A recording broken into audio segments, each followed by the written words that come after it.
Alright, now with Zulf being rescued, let's move forward. So the story of the Lone Ranger continues. Yes, please let me just do my job. Now don't you Like, see, stop talking to me for 1 minute. Yeah, I was going to say, games like this are pretty hard to commentate for, considering that shut up, I'm talking here. I mean, to be fair, the epitome of that would be the Stanley Parable, because the narrator just doesn't shut the fuck up. I don't know if I've asked this before, but do you guys prefer these days where a lot more stuff is voice acted, or do you prefer some quieter games that let you imagine a voice for a character instead? Yeah, I think it's game specific. Yeah, the general answer would be I don't really care. It also depends, obviously, on the quality of the voice acting.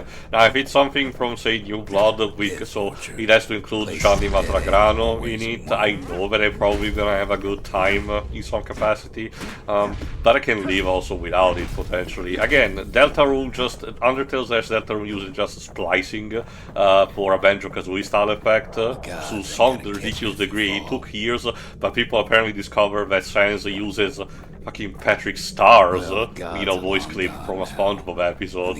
Why? Yeah, basically it's part of the sound effect and whatnot, but yeah. No, it's actually a line that he's saying, maybe it's the way you're dressed.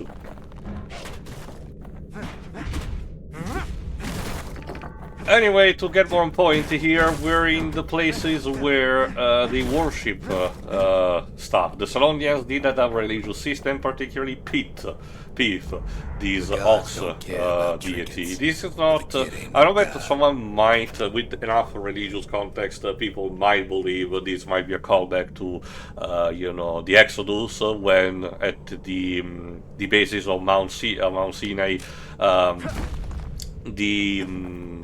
the fleeing Jewish people from Egypt while waiting for Moses built up an idol made of gold in the shape of an ox, and when Moses went down he was just a tad pissed about that, so he threw down, and that's why, the whole do not worship idols for God's rule was made. But no, this is just a case of, this is the worshipping system that the Salondians have. They have an entire fancon about it, so you'll be able to see. It's interesting you mentioning the Bible and we're in a Western setting. It reminds me of how when VeggieTales did their take on the Moses story, they basically made it into a Lone Ranger parody. Of course.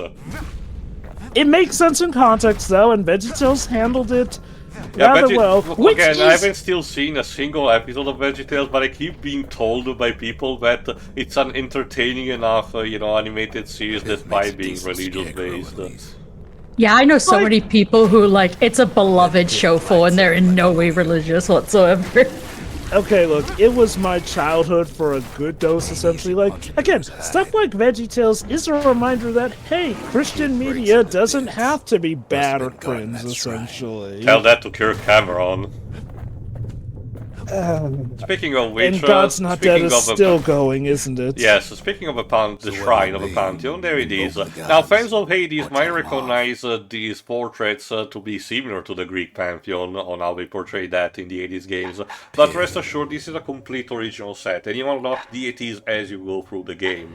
The idea is that you choose a blessing from the gods, and they make the enemies hit harder, but they give you bonuses to compensate that. So if you want, you can customize the level of difficulty of the game with these, but you will reap benefit the harder things get. One particular achievement, if you beat a specific challenge with all of the deity shrines activated at the same time, which is near impossible, as you can imagine.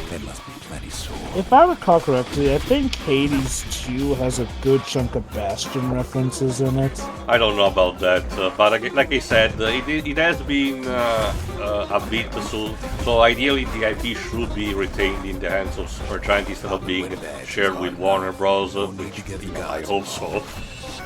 I And forgot. based off of the speech that they gave at the Game Awards in 2025, they are apparently still very fond of Bastion. Yeah, so it's still part. Again, it was the first game that they made, and they're it's part of their foundation. And again, I can't believe that because unlike a lot of other companies that just build their IPs, and then after the throne is built, they just promptly discard and do something else. Which yes, it's what they want, but it still feels kind of like a dick move. Supergiant really feels more like an actual proper evolution without having to discard what made them, what they are right now. Things might have gone worse if Kid tampered with that shrine. But he wouldn't be too stupid as to do that, right? But again, remember, right. if you actually worship, Pyth at the shrine, the narrator will have a different line to reflect that. Like I said, they bother to have the voice actor record a lot of lines just for these different situations. Speaking of voice acting, when you think about it, how expensive would the Ace Attorney games be if, they actually did have voice acting for every single word the closest line. we got to that would have been the crossover with Layton, and even then it was just still a fraction of the game that used VAing. Well, that's why I speculate, because from what I understand, there's a reason why visual novels do not employ voice acting for, for them in general or for the entirety of it, but just in specific scenes. Because it's a lot of text. But you know what, I'm fine with, because that means more fun for us. There's a reason. You might be weirded out the fact that Zulf doesn't actually want to care about, Pyth. Despite being, Solondian himself, being Ura, but, properly also being Solondian. There's a reason for that, a story reason, but we'll get there later when we learn his backstory. It'll all come into play eventually, I'm sure. Yeah, this is one of those games where it reveals things bit by bit and then makes you go, oh, so that's why characters behave like that. Mm-hmm. Unfortunately, there was no shrine in the Pyth Orchard, so we need to move on. Given that you can do certain things in certain orders, can the story ever feel like it shifts a bit based off of the order you do stuff in? It just gives you, the specific story beats of where you need to go, but they still are in a specific order. The closest that you get is that you get between two to choose, but you need to complete both before proceeding. So it's not a case where you can potentially do things in a completely different order than expected. It also, it's important because the stronger enemies will start popping up as the game goes on, so, it doesn't make too much sense if they did show up before. The monsters have been getting rather stronger lately. I mean, again, the narrator did explain that, but after the Calamity ATM, the squirts, or the windbag, I forgot the name of the species, they have different sound types, which were employed, as a species to mine things for the Solondians, decided to become rogue. Not all of them, because some of them just decide to help you potentially or not attack you at all, but the vast majority of them do attack you on sight. I can just imagine now, all this narration, and at the end of it, he's just talking to some guy who just wants his restaurant order. But sir, this is a Wendy's. Sir, I literally just ordered some food. You don't need to tell me the story of the kid and all that. We know about this. It's basically written on the plaque of the statue we made for him because we're actually NPCs in the game world that cares. Like I said, we will discover later who the narrator is actually talking to. Again, this is all, getting to a point, basically. You'll see. What you need to understand, kids, is that this is essential. As I tell you how I met your mother. No, we already did the joke. Well, windbags young and old keep fighting for the fort.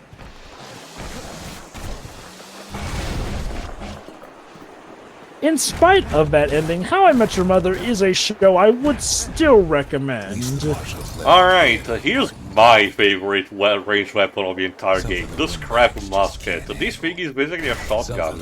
It has a bit of a recoil, but it pulverizes almost everything at close range, and it has a big spread with in order to compensate.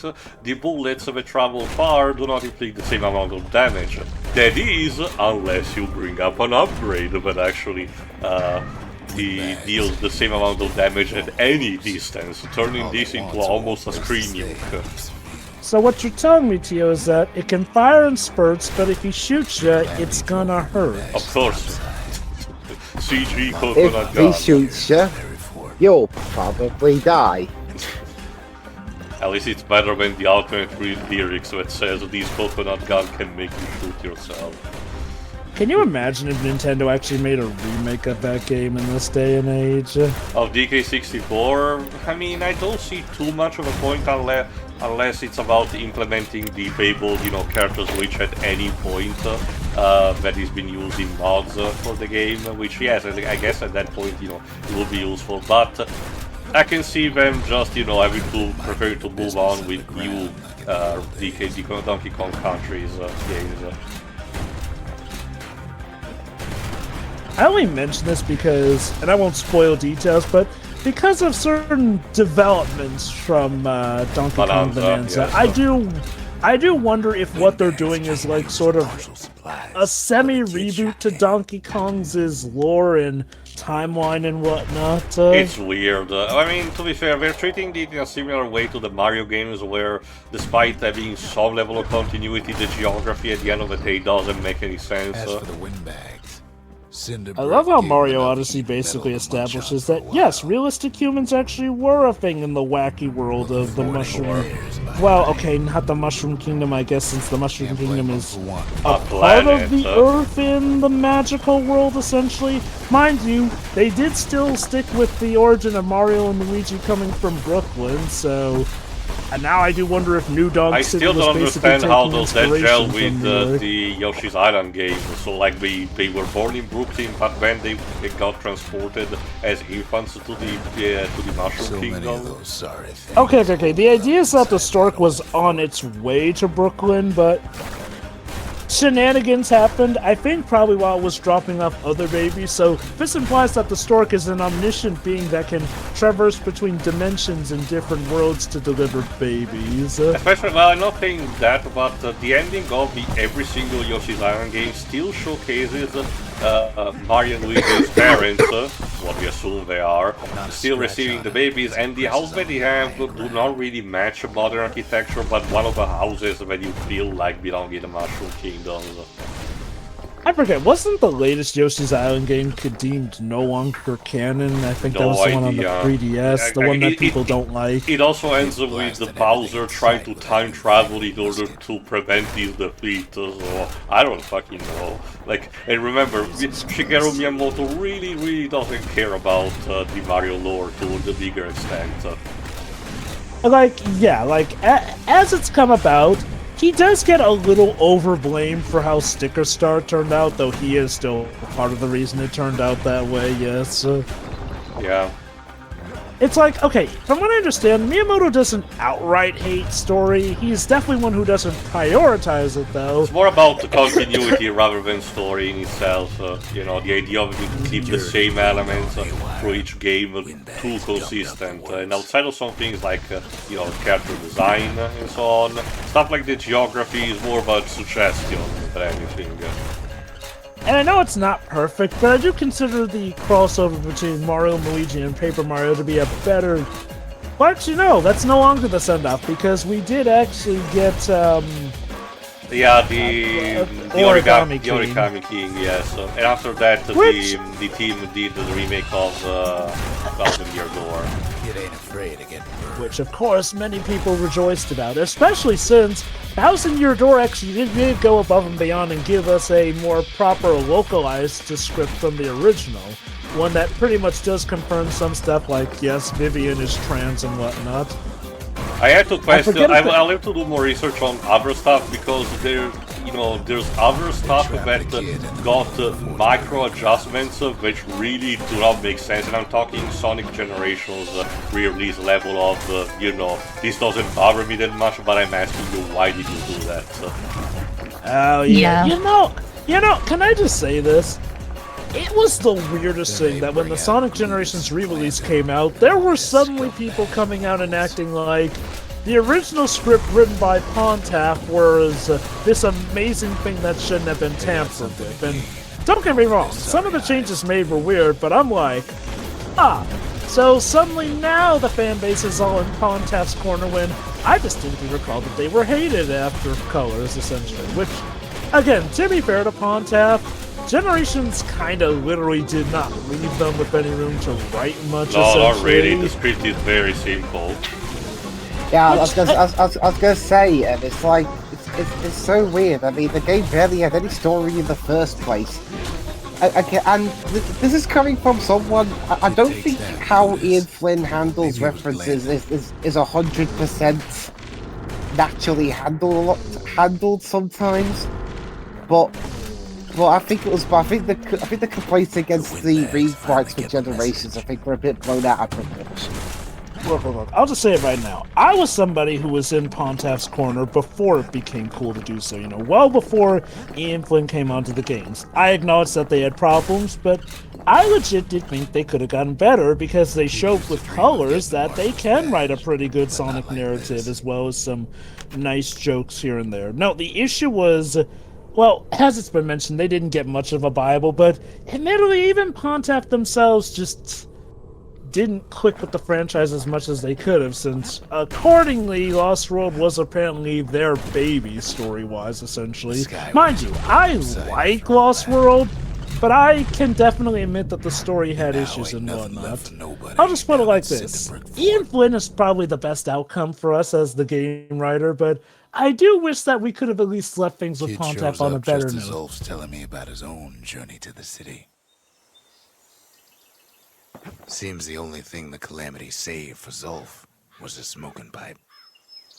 Alright, that is one of the things that you can do to access the character's backstory, but first let's actually showcase the stuff that you acquire, like the Marshal Badge and the pipe. With it you can summon. Now with that badge you can summon Champion of Justice, Marshal Brave Star! Nobody remembers that, Jova. I remember it. It was basically the Wild West answer to He-Man when you think about it. Like I said, the Ura are there to be these game-specific token minorities that will play a part in the story, so don't worry about that. For now, let's build something new. Like the Memorial. The Memorial is basically your internal achievement system. You do have an external one tied to the version that you're playing, but for this one, you when you accomplish specific things, you get a bunch of experience points or currency for as a result of that. And there are specific things like restore monuments, defeat monsters with a specific weapon, and so on. So basically, the game encourages you to mix and match the things that you do for getting the best possible outcome that allows you to purchase things at the Lost and Found shop and get the upgrades at the Foundry. Lovely.